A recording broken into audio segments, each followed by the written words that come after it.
इथे मी एक पॅन घेतलेला आहे, त्याला छान गरम करून घेतलेला आहे आणि हे चणे मी इथे ॲड केलेले आहे।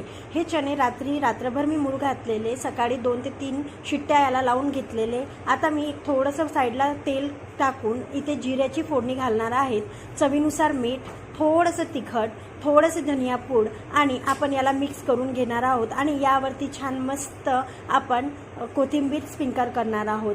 त्यानंतर आपण इथे काय करणार आहोत तर एक अर्ध लिंबू मी इथे छान पिळून घेतलेला आहे। लिंबाच्या रसाने आणखी एक छान खमंग सुटतो आणि इथे आपण थोडासा चाट मसाला पण यूज करणार आहोत। तर अशा प्रकारे याला लालसर होईपर्यंत आणि थोडेसे काळसर होईपर्यंत आपण इथे भाजून घेणार आहोत। तर अशा प्रकारे ही रेसिपी नक्की आवडल्यास माझ्या चॅनलला सबस्क्राईब करायला विसरू नका आणि लाईक कराल।